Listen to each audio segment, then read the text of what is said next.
Live there.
All right, good morning, happy Monday, and welcome to the Morning Update Show. I know you guys are used to the camera going to my co-host, Trae Holiday, first, but we got to acknowledge something. Oh, you go ahead and put this up on screen. There it is. There it is. Happy birthday, Bay Holiday, Trae Holiday, Trae Money, Trae for Block. You know what I'm saying? One of many Traes. You know what I'm saying? Happy birthday, Trayana. I know your birthday was yesterday, but today is our first day on air. And so we want to acknowledge you. Another rotation around the sun, my good friend. Oh, my Converge family. Thank you guys so much. That is very sweet. I so appreciate it, man. Yesterday was amazing. Thank you. Oh, yeah. And thank you all. Yeah. Thank you, Bobby. Thanks, guys. If people can't tell, it's a whole nother type of energy when you get me and Trae Holiday back in the studio. Trae actually did exactly what the guidelines said. You traveled down to Atlanta, you came back, you got tested, you quarantined for 2 weeks, and now you're back on set. So it's not impossible, you know what I'm saying? It's a whole nother like electricity when you're in the studio, Trayana. Oh, you know what? I am so glad to be back because my home studio is not as dope as Nikki Barron's at all. So thank y'all for bearing with me, and thank you, team. I'm so happy to be back in studio with y'all, honestly. All right, so we got a few formalities before we get into everything today. First of all, today's the third day of Kwanza, and it is Ujima, collective work and responsibility. Man, I know you're all about this collectivism and resilience of community. So Trae Holiday, I'm going to throw this over to you. What does Ujima mean to you? Oh my goodness. Thank you for that. Oh, I think, Ujima for me is exactly what we're seeing happen in our city. And I will say in my travels, it was great to hear that Atlanta's like, we need to learn from y'all up there in Seattle because we don't got it like y'all got it up there. Y'all are organizing the right way, bringing in the folks that are doing the work on the ground, the experts in the community, from the community, into these major discussions about how resources are going to be funneling through community. That's what collective work and responsibility is all about. And I think so many, all these organizations that really are part of King County Equity Now, we've seen it with Africatown, they've been leading the charge. You know what I'm saying? And honestly, they take that responsibility of being a member of this community and really representing this community to the max, Omari. And I can just say that from all of the work that I see behind the scenes, all of the great leaders that are involved in that really it is about collective work and responsibility. So it's a great day for me to be back in studio, man. Fantastic. You know, you say something very interesting there. I was on with Davey D this morning. A lot of hip hop people, you might know Davey D, the hardest working man in hip hop journalism down in Oakland, California, was on his show this morning. And people across America were acknowledging that Seattle is way ahead. You know, so for people, you might be into this movement, you might not. But if you put Seattle up to other cities in America, a lot of cities went into the streets, made some noise for 1 week. They went home. This is going on maybe 190 days or somewhere close to that. And people are still out here. They're making noise and things are at a legislative level. And so that's in the news. But on the and let me put this back up here real quick. I got it all here. On the community side, collective work and responsibility. You know what the best thing is about our community? And we can say this here about Seattle and even nationally, we've always been there for each other. Think of all the people you know in your neighborhood, in your community, in your neighbor, who might even got less than you, but somehow in times of need, they're there to help. You know, so this is part and parcel. This isn't even a principle that we need to learn because this is just who we are. I believe it so wholeheartedly. I mean, you know what? Converge is a prime example of that. Omari said, look, man, we got to put messaging out there for our community. And folks showed up. You had Carlos, you had DQ. It was just, they just showed up because they knew. Eric Calligraphy, they just knew. And again, connecting with, you know, South Seattle Emerald and Rainer Avenue Radio. It is this collective work already, even in journalism. There it is. Speaking of Carlos Imani, super producer and director, and the very first guest on the Morning Update show, Carlos Imani and his wife, guess what? They're welcoming Carlos Giovanni Imani. Yes. Oh, man. Do you see this guy? Do you see it? What a cutie right there. You know what I'm saying? What a cutie. So this is basically little Carlos Giovanni Imani, born December 19th, 9 pounds, 4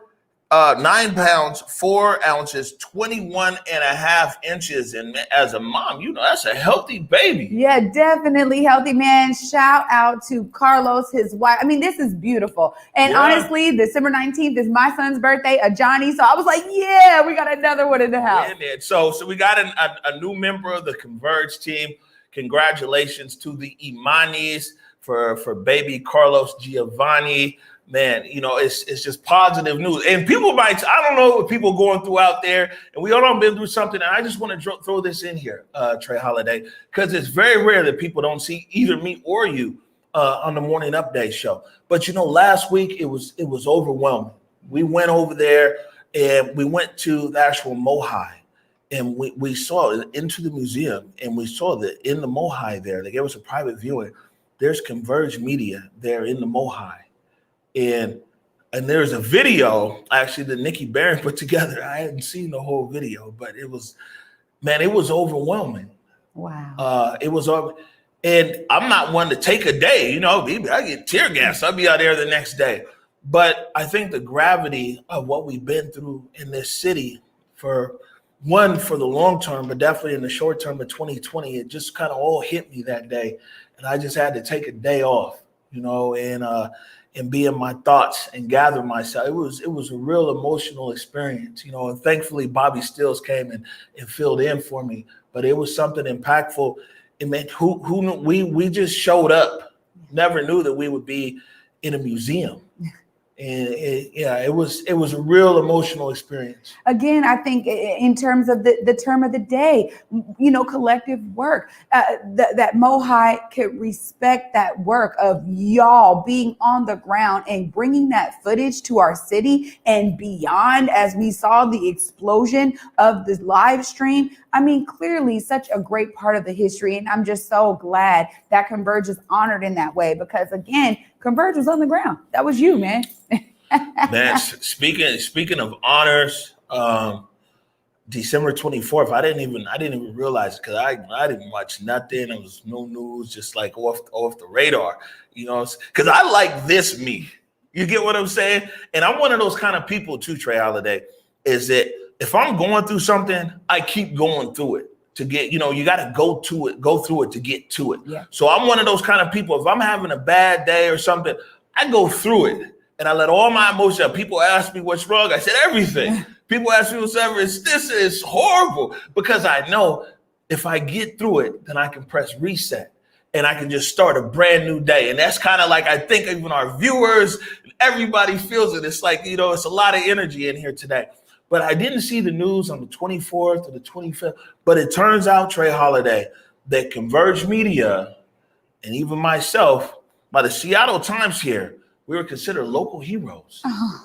So I got to talk to this guy Horsey though, because this image that he got of me, you know what I'm saying? I mean, Horsey is a master with his pen and pencil, man. But I don't know if he really hit me on that one.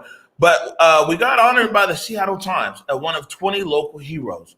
And this is what they had to say about us here. We humbly submit that the role of local free press has never been more important in our democracy. Whether print or online, broadcast daily or weekly, journalists have worked hard to bring the news of the pandemic, Black Lives Matter protests, and elections. Omari Salisbury, a Seattle-based citizen journalist with Converge Media, was active documenting Seattle protests. So that's just there from the Seattle Times on the editorial board. You know what? Another hats off. I mean, this is really what hard work and dedication looks like. And I love that because honestly, I've seen you be a dedicated hard worker since day one, since we got in the lab together. It was on and popping. So all I got to say is, you know what? I've been here. I've been a witness, been a participant and a partner with you. And honestly, it's great to see Seattle Times give that recognition because it's all true. And the best thing I can say, and I always put Converge Media in front of myself because it's like teamwork is what makes the dream work. And it's these incredible people, this team that we have here that makes everything go. So yeah, it's been an interesting year for us. You know what I'm saying? Or we just been doing the thing we've been doing though. That's the best part about it. Come March, we'll be on air for a year. And you think about that, and really I was counting up episodes. We're over 200 some odd episodes. And so I know there's the big dogs out there. They've been doing this for years. They're in the thousands. But for us guys, when it was all a dream, we were like, we're going to get on air to be consistent here on air and to try to continuously deliver a better product to our viewers, man. We've been making some waves. So absolutely, man. And you know what? I know we give love to our team, but I gotta just shout out the team like you just did because you're absolutely right. This has always been a team effort, man. And you can't make this kind of stuff happen with just Omari or just myself. So thank you, all of y'all. Thank you, all the supporters that have really, poured into us, all of those prayers as we keep on asking for. We feel that positive energy. So thank y'all as well. Jeez, I'm looking at you here in the monitor, Trae. Well, right now I'm in the camera, but while you were talking, looking at you, you are just glowing today, woman. Thank you. Bay Holiday in here. All right, so let's get to some of the headlines here. First thing is the Trumpster. He signed the COVID aid, and now he's got to fight with his own party. But he went and signed it, and I don't know, like people are still trying to figure out the method to the madness, so to speak, because he could have signed it, but then he was like, man, the people need the 2 racks. But then it was like kind of conflating the bills together, which was kind of accurate, but kind of not. And actually, Julia Jesse and Mike Davis, they did a great breakdown of that on Clapback Culture last week. But it was all these things kind of tried together. And then, of course, 2000, everybody's like, yo, we rolling with Trump. Don't matter if you voted for him, didn't vote for him. They're like, yo, show me the money. The Democrats, they tried to go by unanimous consent. Like basically everybody agrees. The Republicans was like, nah, we ain't having that. So then everything's dead in the water. And it was just kind of sitting there. The bill, actually, they flew the bill there to Mar-a-Lago, and it was like on his desk or on his golf court or whatever. He finally signed it, so it looks like some relief is getting ready to come out. And before I say that, before Trump signed yesterday, Governor Inslee was like, man, he released some bread. He was like, we got to break bread for, I think it was 95,000 people in the state on benefits. Wow. I mean, this is really what we're talking about here. We do need real solutions. And ultimately, the people are out there dealing with this pandemic, dealing with jobs shutting down, dealing with industry shutting down. This is really why people are talking about this direct cash injection into people's bank accounts, man. That $1,200 has been spent at this point. Man, people need another form of relief because there's a lot of people that are still out of work. Oh, I like how you said that, direct cash injection into people's bank accounts. Thank you. You know what I'm saying? Trae, let's be real. You make over $200,000 a year, so I mean, you're not even going to get a check. So I know you're speaking on behalf of the other people, right? You better stop. Now, y'all know I'm an organizer, okay? So don't you be believing that. No, I mean, at the end of the day, I am thankful that we've been able to stay working. But you're right, man. There's plenty of people that are even on the in-between, man. Their industry is shut down, business owners. So I'm loving to see this, direct investment into folks, man. All right. So, Bill, like I said, the bill is passed, or the bill is signed now. So $900 billion in COVID relief and a ginormous omnibus bill. Everything is in there. I think altogether it's like $2 trillion. It's crazy. So all the stuff that Trump was calling out, that was part of the actual budget. So somebody got their bread to go count some fish. You know what I'm saying? We need some money here for social change. You know what I'm saying? Why didn't we get in the budget? But man, moving on and taking it back here to a story that was big the last few weeks is up there on Capitol Hill. And actually, rushing here, we don't have the headline, but this is from CapitolHillSeattle.com, the Capitol Hill Seattle blog. Cal Anderson Park is now reopened. And so I'll be honest with the viewing public, Cal Anderson Park never really closed. So that was like the city, like open, close. People have been using that thing. And the crazy thing about Cal Anderson, and we even saw like last week, they called it the Antifa soccer match. You got them out there at the same time. There's people walking their dog at the same time as Frisbee. I know a local reporter 2 weeks ago before the sweep was like, man, Antifa, they're all over us. And then like right behind Antifa is, some people playing Frisbee or whatever. This park has been open, but now it's what the city is saying is they're activating the park. And so they're wanting to do a lot of different things there in the park to keep it activated by residents, and with the hopes that basically the homeless or the unhoused don't return.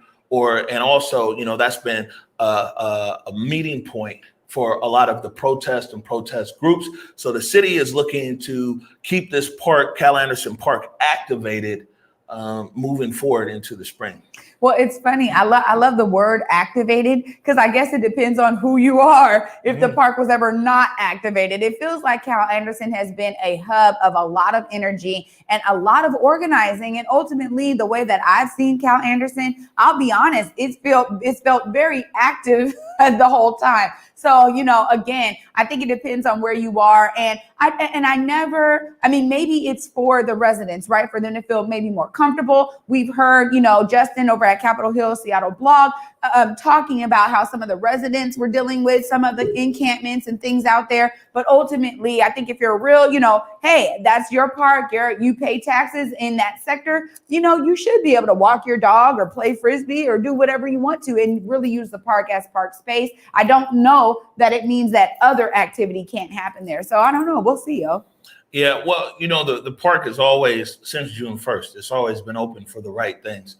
And it's wild because we even have some footage from like Western Barricade and July 25th and some of these other flashpoint dates that were up there where the police will be there on Pine, and you'll see they'll be throwing flashbangs and rubber bullets and pepper spray bullets, and people be in the park. They're throwing the frisbee, they're running with the dog, and it's like it's real. So like the park has never not been used, and so we will see how that progresses, and we'll also see if the city, how evenly the city really uses, the term open and everything else.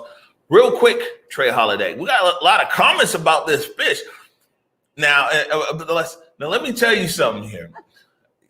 I know I'm on your screen right now, but I actually went to college for geology. So I got a degree in geology. I'm minor in environmental science. And I actually used to work in an environmental research lab out there in coastal Carolina back when I was at school. So I'm not disregarding it. It's important to count these fish because if this is true, that if we're going to run out of fish or, these issues. But these are the kind of programs, though, right? Not to get off base here, but these are also the kind of programs. I'm not sure about the specificity of that one, but there's also kind of programs that tell us like how many salmon are making it back upstream up the Columbia River. How many salmon are making it past these dams and these ladders that they've built there for the salmon. And that's important because one, we all eat salmon, and two, that's an economic driver, and three. So I'm not saying don't be counting the fish. I'm just saying that's what's in that bill. You get a lot of other stuff too. Yeah, I mean, you're pointing out some real important points there. Oh, and we are in the Pacific Northwest. It has been a major driver. It's another economic, hub here when we talk about it. So, you're right. I mean, there's going to be people that have stuff to say about it. Oh, that's for sure. Oh, I'm just saying, I'm with it. Yeah. So, Trae Holiday. I'll tell you this. One of the slogans that King County Equity Now and Africa Town and all these guys have had for months now is pay the fee, right? That's what we hear. We hear pay the fee. But do you know who really gets paid? Who really gets paid? Let me find it here. Are the lawyers. Legal cost and protest lawsuit stack up for Seattle. Could top $600,000 if judge awards the fees. So let me break this down for you here. The city has spent $345,700 on their defense of these lawsuits this summer, springing really from the protests. $345,000. Now the ACLU and the lawyer there for the ACLU gets paid like $700 some odd an hour.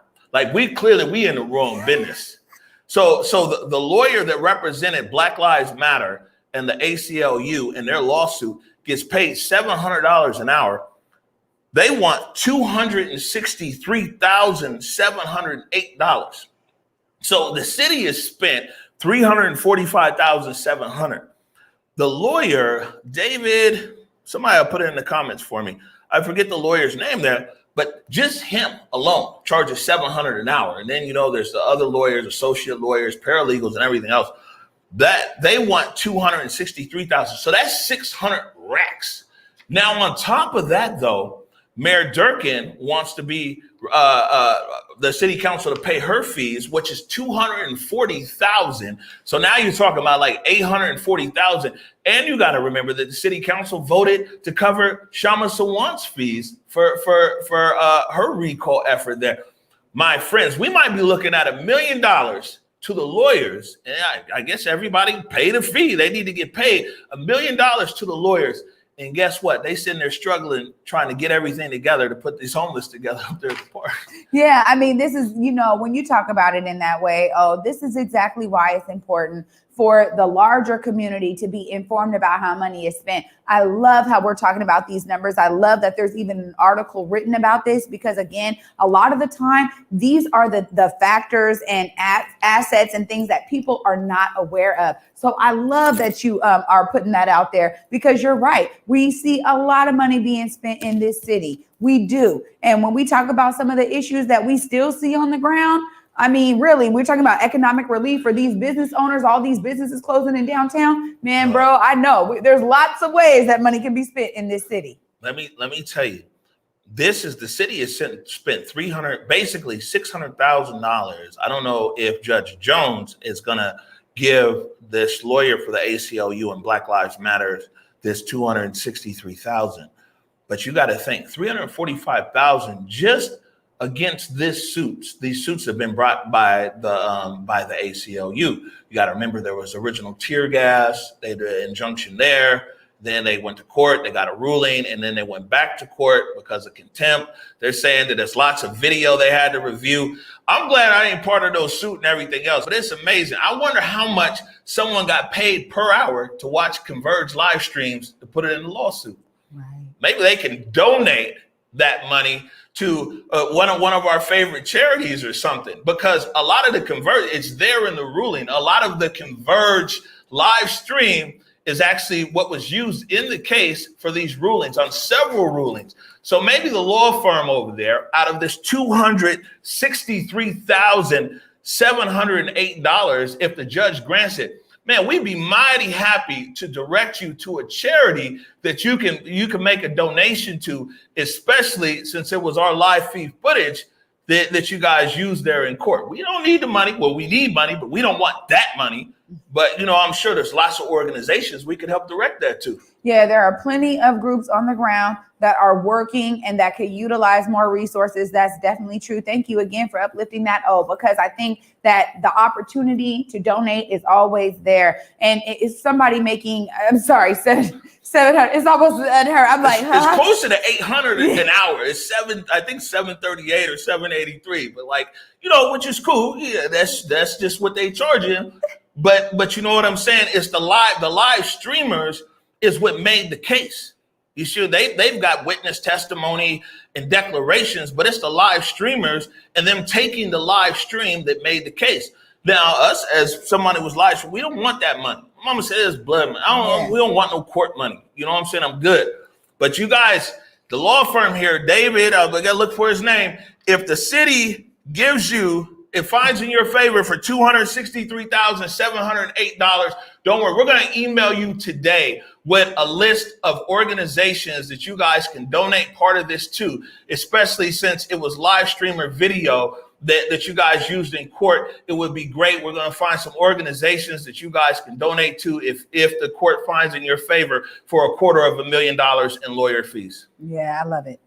Yeah, come on, man. And I go back to my first comment, Bay Holiday, pay the fee.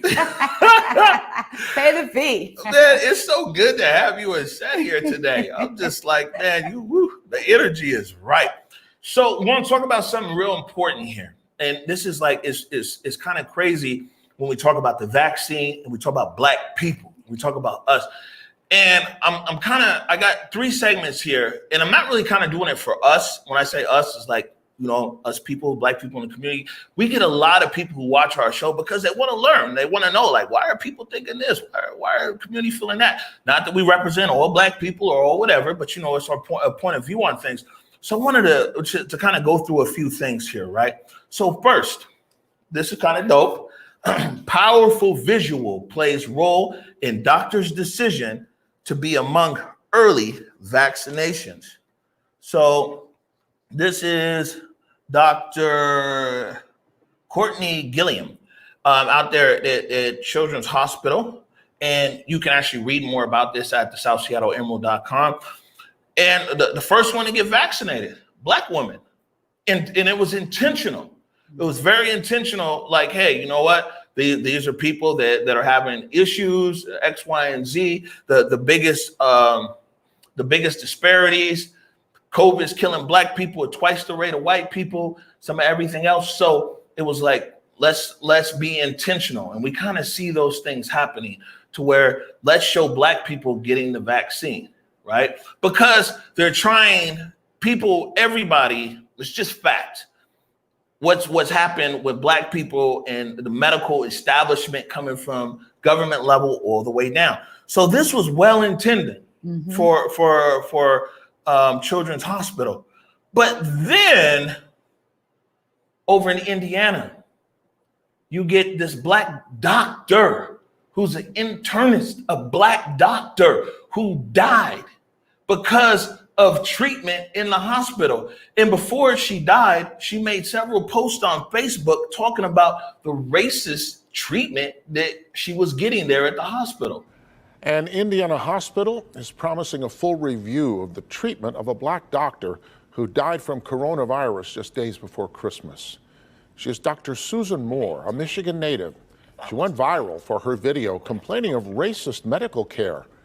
Priya Mann shows us the video documents her struggle with one hospital and one doctor in particular. Dr. Susan Moore got her medical degree from U of M in 2002 and studied engineering at Kettering University in Flint. And for years, Dr. Moore practiced in Grand Rapids. She died in Indiana after recording a viral video highlighting racial bias in healthcare. I maintain if I was white, I wouldn't have to go through that. Less than 3 weeks after recording this Facebook video from a hospital bed, Dr. Susan Moore was dead. The 52-year-old woman was admitted to Indiana University Health North Hospital after testing positive for COVID-19. Dr. Moore says her health concerns were dismissed by her doctor, who is white. This is how black people get killed. When you send them home, and they don't know how to fight for themselves. Dr. Moore says her doctor told her she didn't qualify for being treated with remdesivir and had to ask repeatedly to get a CT scan. It ultimately showed swelling of the lymph nodes and excess fluid in her lungs. If they're not going to treat me here properly, send me to another hospital.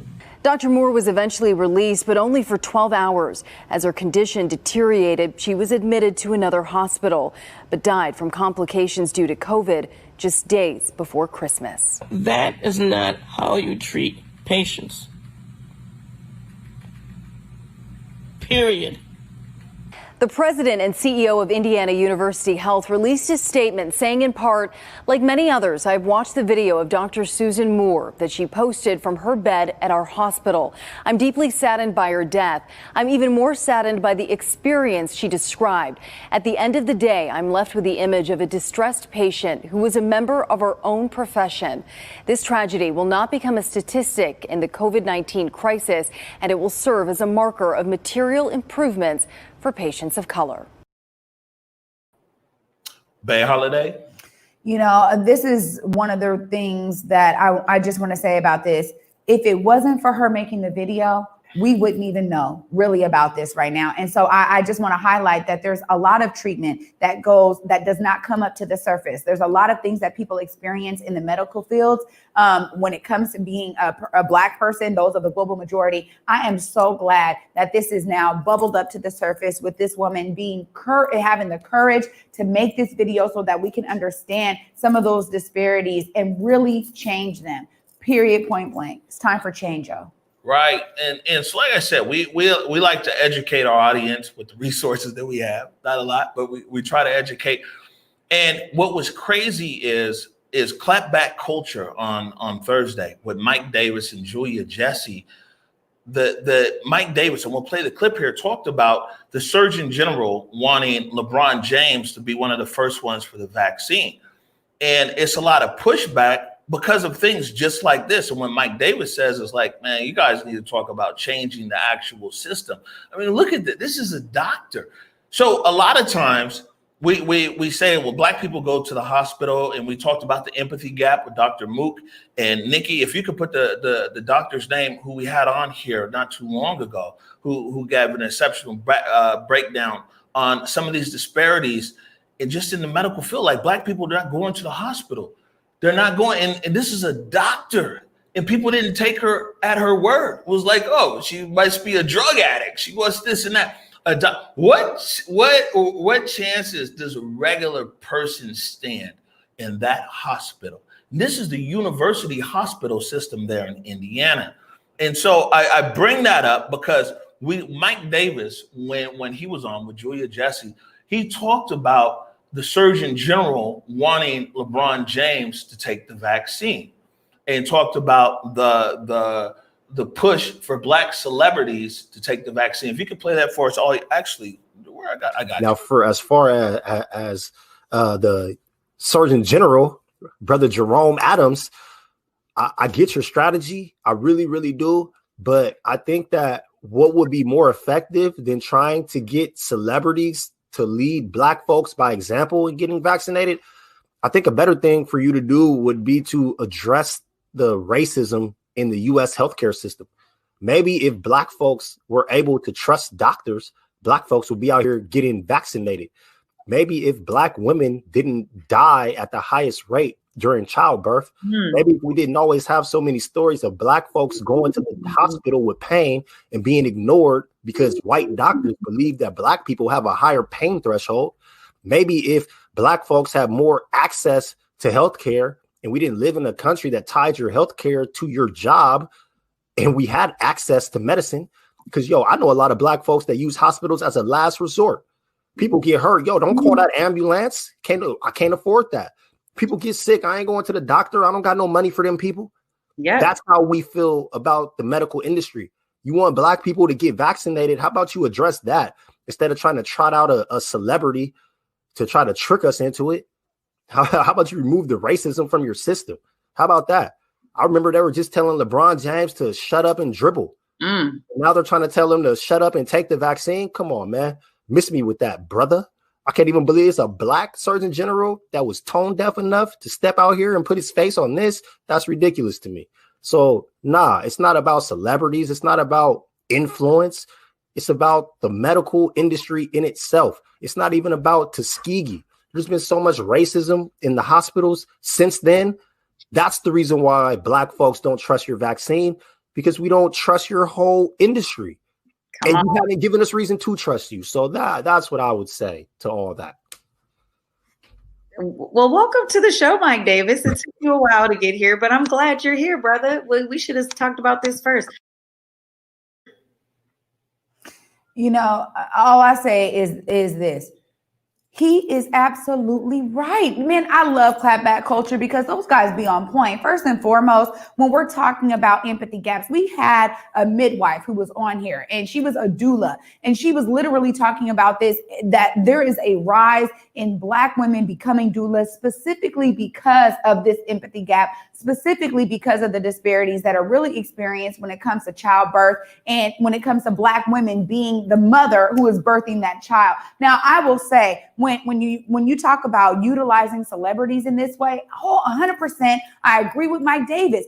Fix the system. You cannot utilize these people, their platform, their fame, the way that they have this reach. You can't use them for this kind of way without fixing what is actually the problem to begin with. Why would any of the celebrities feel comfortable with that? Even with the money they have and great insurance and all of that, there's still these issues here. And that's not the way to go about it. I agree with Mike Davis 100%. Yeah, it was a good conversation there. And that episode of Clapback Culture is there across all of our social media platforms. You check it out. What Mike Davis said is what the Surgeon General should have done is created a conversation with LeBron and maybe Black doctors and experts and some of everything else. And so this is a bigger issue. So when people watch, because different communities have different reasons why they're pushing back against the vaccine. Some people it's political. Some people it's, hey, it just happened too fast. Some people are historical. Like our community, but this is the things that we see. We haven't seen all the news, don't know everything, but I haven't seen a story where it's come out like that, where you see like a doctor of a different race here in America who's like, man, I'm really being treated badly here because of my race, and they're an expert, they're a doctor, and they die. You get what I'm saying? And so what our feelings, Black people's feelings about the medical industry as a whole, we have some feelings that a lot of other communities don't. Yeah, we talk about some of these things, even anecdotally, right? You all have that uncle or that male in the family that probably ain't never seen no doctor. He does not go for no yearly checkup. He is not doing that. And again, it goes back to these historical ties, period, point blank. Yeah. All right. We're going to before we take a break, we got a little bit of good news here. And then we're going to bring in Nikki Barron, who's going to talk about the COVID numbers. So before we get out of here and go to break, banner day, Stout defense versus Rams leads the Seahawks to their first NFC West title since 2016. The Seahawks defeated the Rams 20-9. So, man, the congratulations to the Seattle Seahawks. It's been a nutty year trying to follow all these sports.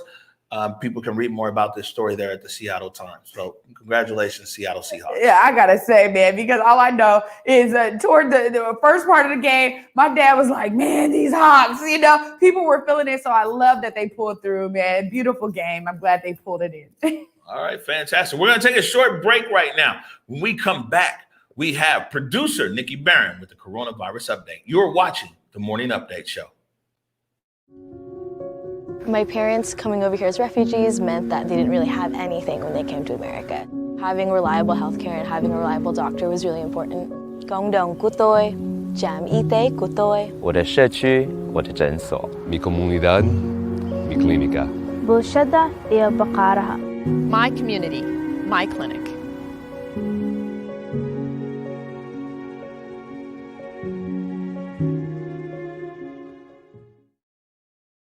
Hey, what's up, everybody? It's your man, the Big O. Want to take a moment here, first of all, to say thank you for your support of Converge Media. We definitely wouldn't be here without you. Secondly, I want to thank everybody who is a supporter of Converge Media on Patreon. We definitely appreciate your support. And for those of you might not know, I'll let you know, we operate 100% off of donations. Some donations big, most donations small, but we love all donations all the same. If you haven't done so yet, I want to encourage you to go on our website to whereweconverge.com/donate and subscribe. You click on the Patreon link and you can subscribe for as little as $5 a month. There's higher tiers beyond that as well. And just know that your subscription literally keeps us on the air. Once again, I want to thank you for all your support.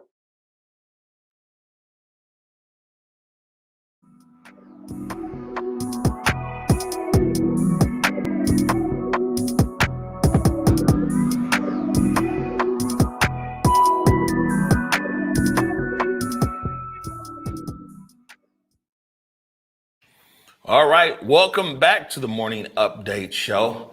And we've got the amazing, electric, incredible, there's not enough words to describe you, Trae Holiday. Welcome back to the set. Thank you. Oh, I'm so glad to be back with my Converge family. Y'all have no idea. Thank you. Yeah, you're just beaming over there. All right, it's time for the coronavirus update. Oh, yeah. Please bring in producer Nikki Barron. Good morning.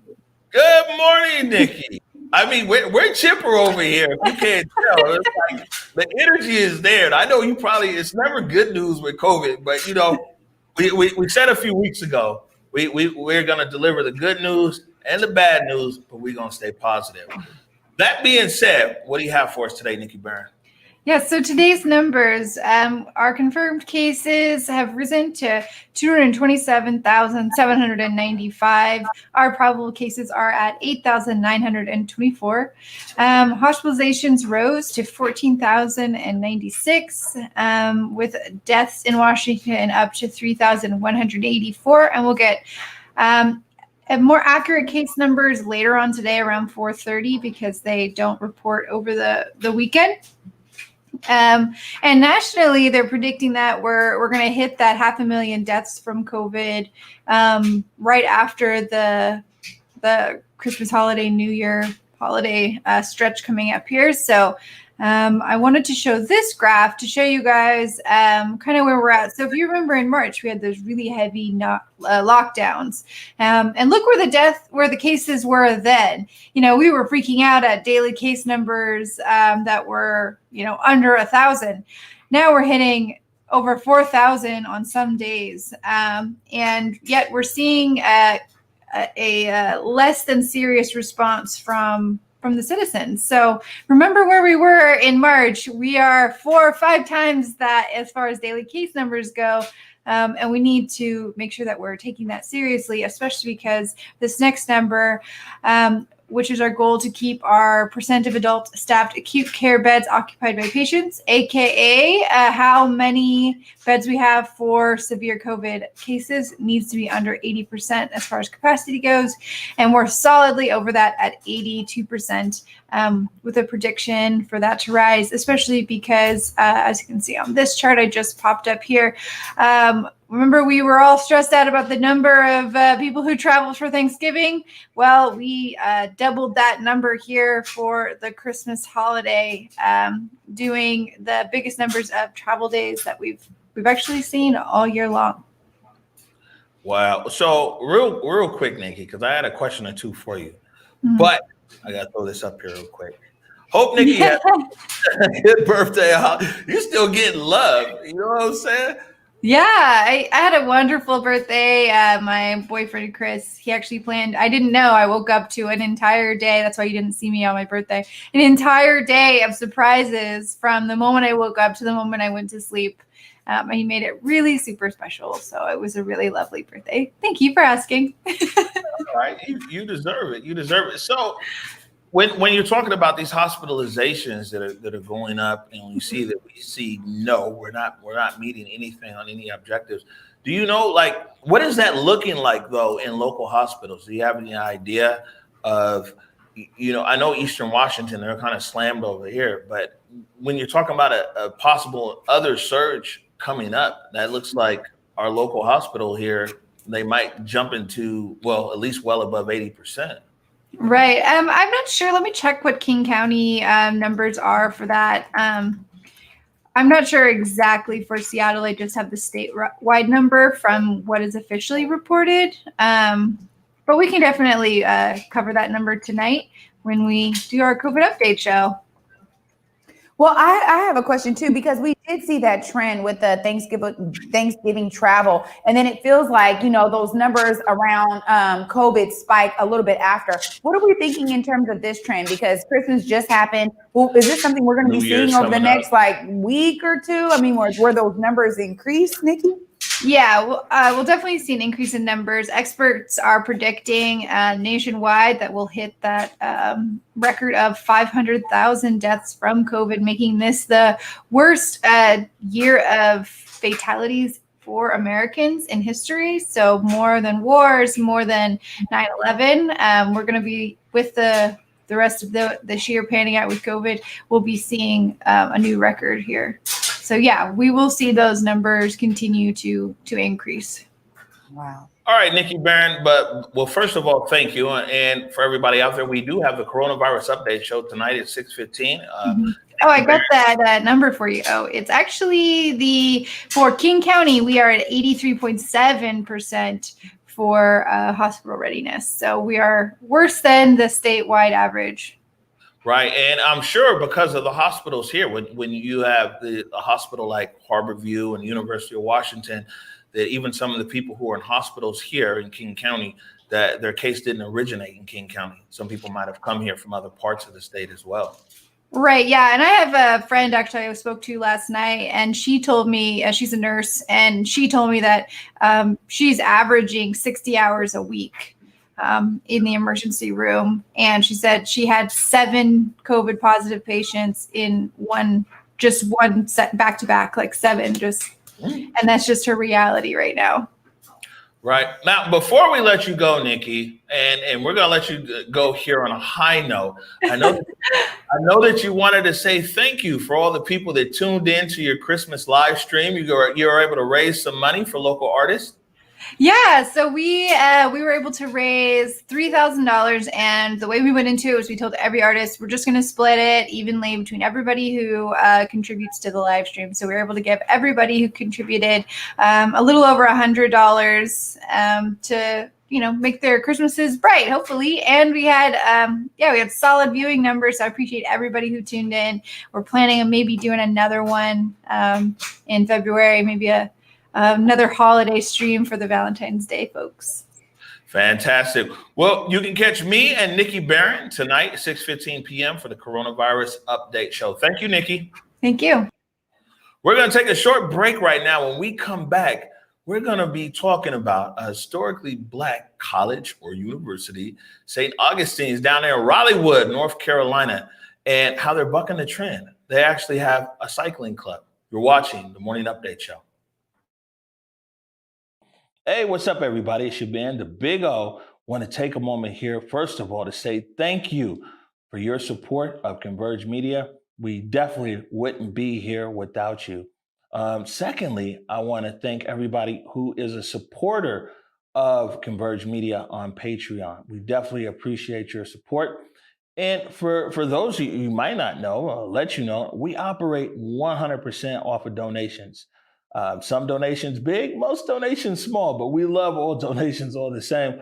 If you haven't done so yet, I want to encourage you to go on our website to whereweconverge.com/donate and subscribe. You click on the Patreon link and you can subscribe for as little as $5 a month. There's higher tiers beyond that as well. And just know that your subscription literally keeps us on the air. Once again, I want to thank you for all your support.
All right, welcome back to the Morning Update Show. And before I go any further, I want to say thank you to all the people out there who donate or you bought some merch, you're supporting, you said a prayer, and we appreciate it. A lot of people might not realize it's like all of this stuff comes together. It's like mostly it's a volunteer effort. And so it isn't like, oh, Converge got a big grant to do a morning show or we got this and that or anything else. These are the morning show and what we do here are people who really just believe how important it is to get information out to our community. You know, you never gotten a dime from the show? Never gotten a dime, and it will continue to do it every day. And here every single day, you know. And so when you guys donate, it really goes to keep the lights on. You wouldn't believe how much the internet bill is over here to be able to broadcast everything high speed. It's astronomical. Like we'd be buying a house, you know, like a nice house right now for as much as that we pay in internet and things like that. But just really want to reinforce that guys come here out of a passion, out of love, believing in what we're doing. And you guys and your support and everything else, you keep us on air. This is a good opportunity to tell you, tag a friend, share this stream. Let more people know what we're doing here at Converge. Also an opportunity to continuously thank our team here that shows up every single day for the Morning Update Show and also out there in the streets and on the website. Yeah, and I'll even add to that, because I agree with you wholeheartedly. You know, we see the numbers spike all the time when Omari, when Bobby, Eric Calligraphy, Jake, when those guys are out live streaming, a lot of folks are just trying to figure out what's going on. But this show right here is the continuation of that as we begin to educate our community and bring our community into a lot of the knowledge that we do get because they're on the ground. So I just want to encourage y'all, if you guys got sparked from a stream you saw, you know, I want you to also share this because this is really the continuation of that work. That's right. Don't just share the tear gas and the the rubber bullets and everything else, man. Share the Morning Update Show, especially people in the region that you know can benefit from our news source here, because we are definitely here for you. Now, Trae Holiday, we've one way or another been covering these stories about Black people riding bikes. And we covered the North Star Club quite a few times and what they're doing. Aaron Bossett, K. Cole, DJ Topspin. We were out there in Metier Brewing, and you know it's a bicycle theme there around Metier. And then just the other day up there on East Yesler, I was introduced to Peace Peloton, and what they're doing there and being intentional about driving business to Black businesses. And I'm like, man, this biking thing with Black folks is one, it's always been there, but it's really taking off. And I think for a lot of time here in Seattle, because the city of Seattle put investment in biking and bike lanes, that investment wasn't for us, for sure. And that's why South Seattle people still get hit by trains riding bikes. In other parts of Seattle, it's all dedicated, but that's a whole nother show and story. But more and more Black people are getting out there. They're riding bikes. They're getting healthy and some everything else. Huh? You know what? It's a beautiful trend. I'll say that because as we were just talking about some of those disparities and some of the issues that we deal with in the Black community around going to medical facilities, I love knowing that there's another trend where we're just like, we're picking up on that and we're doing something about our bodies being healthy. That is beautiful, man. Shout out to all of those, because that's another volunteer effort. Shout out to all of those who are making those efforts happen. Yeah, and they're very intentional with it. And I'll see if Jake Grabrod or Bobby Stills, they can grab my helmet for me while this next episode plays, because I went and got the helmet. And all the different cycling clubs like, Big O, we're going to get you on the bike. So I'm making a commitment in 2021. But I came across this fantastic segment from Cascade Bicycling, and they spotlight St. Augustine's College in Raleigh, North Carolina. I went to college down there, Elizabeth City State, North Carolina. So we used to play against St. Aug. So I saw that. I was automatically excited about it. And they've just started a cycling club. And they are the very first HBCU with a cycling club. People think that we're just limited to basketball. We're just limited to football and track. That's just not what it's like being African American. We want to be included in the world just as much as anybody else.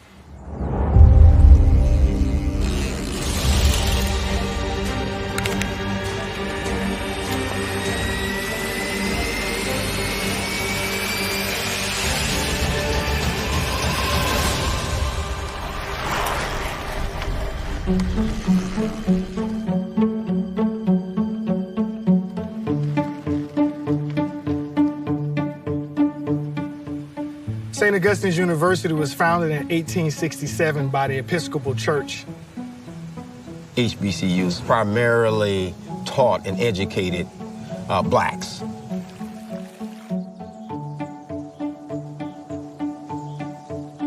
I had a faculty member here who was passionate about cycling and saw a way for him to pull that into a program and make it happen. There are cycling clubs all over the country that have Black riders, but there had never been a cycling team on an HBCU campus. When he told me cycling as an idea, I said, I don't know if cycling fits the HBCU experience. Dr. Janice said, well, let's take a look at Major Taylor.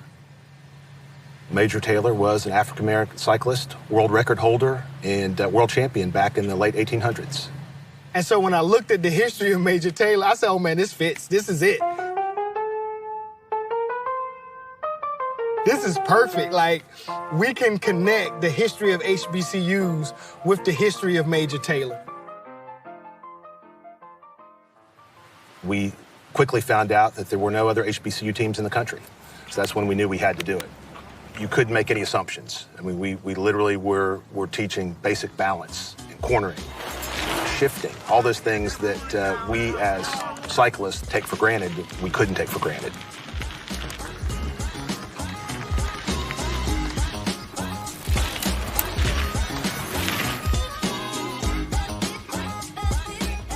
We started with no equipment, virtually no experience outside of whatever riding that the students had done when they were kids.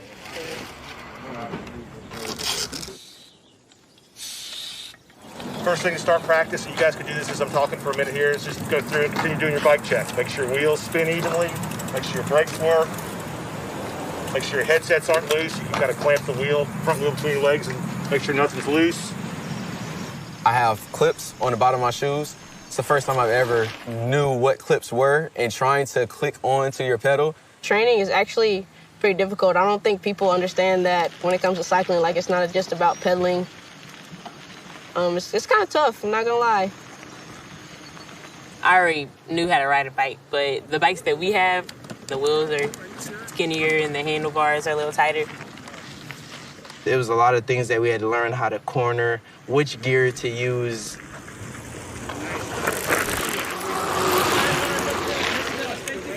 The majority of black kids would say, like, this is a white sport. Like, this isn't a sport that we tend to take up. Why not incorporate the first HBCU cycling team when you have a group of HBCU students who love to cycle? I believe this team will change people's perspective on what African Americans are limited to. The role of the team in the racial justice is more to bring diversity into the sport. Everybody on the team is of African descent. We're changing people's mind about, racism. This could be revolutionary for sports in general. I'm just glad to be a part of history and continuously make history for other people. I feel as though I've been a trailblazer for some time. I've always been the one to want to take the first step. The most important thing for us is showing that we can bring diversity to anything. For me, that's how I see it, and that's the most important thing for me.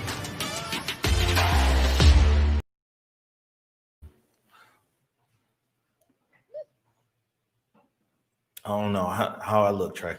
I love it. I love it all the way. You are so ready to cycle. I'm ready for it. So North Star North Star Cycling Club, Peace Peloton, Medier, you know what I'm saying? 2021, you're going to see me out there. I got the helmet on. We ready to rock. You feel me? You're ready to do it, baby. We might have to do some little GoPros and get some footage of you out there, man. I told DJ Top I was coming. I'm coming for you, man. I'm trying to get on a bike. I mean, riding the bike might be more dangerous than covering the protest. We'll see what happens.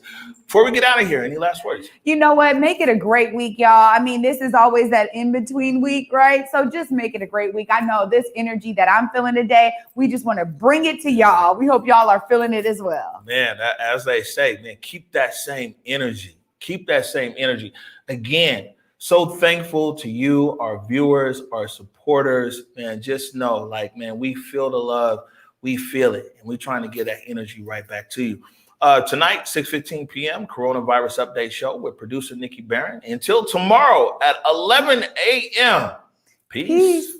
Lift every voice and sing till earth in heaven ring with the harmonies of liberty. Let our rejoicing rise as the listening skies. Let it resound loud as the rolling sea.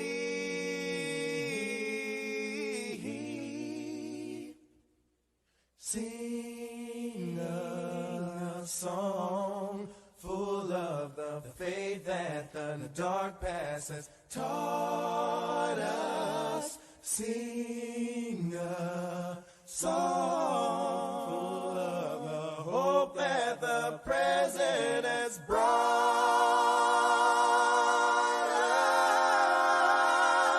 us.